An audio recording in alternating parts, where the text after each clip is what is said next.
Opinion and Old Tango in Washington. Donald Trump, Asim Munir. A farce India has seen before. President Donald Trump, in a move dripping with transactionalism, has rolled out the red carpet for Pakistan's Chief of Army Staff, Syed Asim Munir.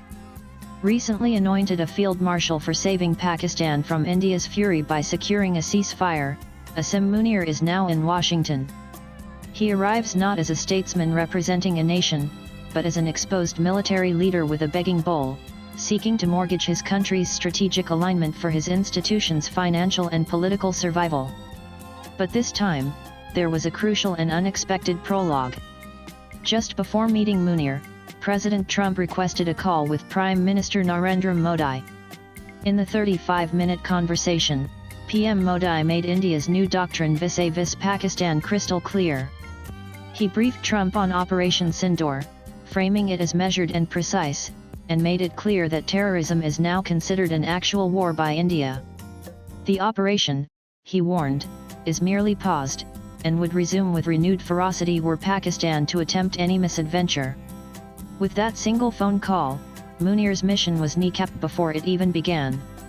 He arrives not to a blank slate, but to a chessboard where India has already placed his king in check.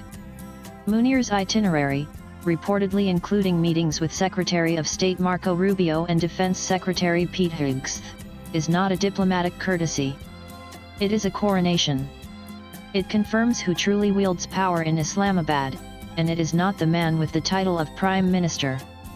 The meeting between an American president and a Pakistani army chief, while Prime Minister Shehbaz Sharif is relegated to the sidelines, is the most profound insult to the very notion of Pakistani democracy.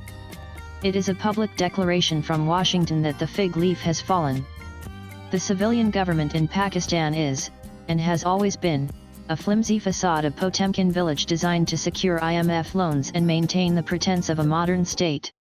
The real power, the entity that decides matters of war, peace, and nuclear codes, resides in the military's General Headquarters GHQ in Rawalpindi. By engaging directly with Munir, Trump is simply legitimizing Pakistan's military rule. It is a display of strategic myopia, where short-term gains are pursued at the cost of long-term regional stability. But why now? The timing, as always, is key. The escalating conflict between Israel and Iran has sent ripples of anxiety through the world. With Pakistan sharing a long and porous border with Iran, its geography once again becomes its greatest, and perhaps only, asset. Washington sees a frontline state, a potential staging ground, and a lever against Tehran. In this high-stakes game, Trump is making a classic American bet that the loyalty of the Pakistani military can be bought, or at least rented. He is attempting to pry Pakistan from the tightening embrace of its two most committed patrons, China and Iran. This courtship is aimed squarely at Beijing. For years, China has nurtured Pakistan as its all-weather ally, a strategic gateway to the Arabian Sea through CPEC and a loyal customer for its military-industrial complex. Trump's embrace of Munir, with its unspoken offer of American dollars and technology, is a direct challenge to that leverage. After all, an all-weather friendship built on loans can look remarkably fragile when confronted with the immediate gratification of American patronage. Beijing is about to find out just how deep its influence in Rawalpindi truly runs. The second prize is the vast mineral wealth of Balochistan. Since he took office in January, Trump has been scanning the world topography for rare earth elements (REs). The India-Pakistan flare-up appears to have brought Balochistan's rare earth deposits to Trump's attention. Balochistan, currently under Pakistani occupation, is estimated to contain 12 of the 17 known REs. By gaining influence over the Pakistani security establishment, the U.S. not only disrupts China's access to these deposits but positions itself to control these resources, a maneuver combining 19th-century colonial grabbing with 21st-century geostrategic competition. So where does this leave India? More secure than ever. India's mature response is one of quiet, almost amused, detachment, now bolstered by the knowledge that our red lines have been clearly communicated at the highest level. Our attitude should be simple: good luck to all those who wish to get in bed with the Pakistanis. After all, Prime Minister Modi has made it unequivocally clear to Trump that US mediation is not welcome and that India knows how to deal with Pakistan on its own terms. India learned long ago that American dollars poured into Pakistan do not create a stable, moderate neighbor.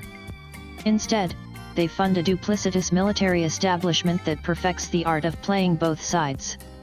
The US has armed Pakistan against the Soviets, only to see those same assets turned into a global jihadist factory that ultimately claimed American lives.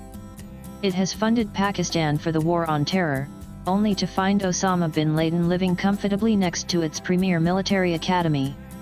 History provides a brutal record any nation entangled with the Pakistani state has suffered for it. If President Trump believes he can tame this animal, especially after being explicitly warned by India, then we can only wish him the very best. India will not interrupt its adversary when it is making a mistake. Trump is not the first American to be entrapped by the Pakistanis, and India knows he will not be the last. Swipe left for next video. Let the US navigate the labyrinth of Pakistani promises. While America is busy with its old tango with Islamabad, India will continue its economic ascent, building a future based on production, not deception. The meeting between Trump and Munir is not a threat. It is an affirmation of everything we already knew, but with one crucial difference this time: the world knows that India is not just watching. We have already spoken. The stage is set, the actors are familiar, and we have already delivered our lines. Besides, were Pakistan to mistake American patronage as a safety net to attempt more attacks against India, it would be making a catastrophic miscalculation, one that would invite a response so swift and overwhelming that no global power, not even the United States, would be able to shield Islamabad from. The cost would not just be military defeat, but the accelerated and inevitable unraveling of a terror state already fraying at the seams. Disintegration would not be a threat. It would be a certainty for Pakistan. Latest blogs.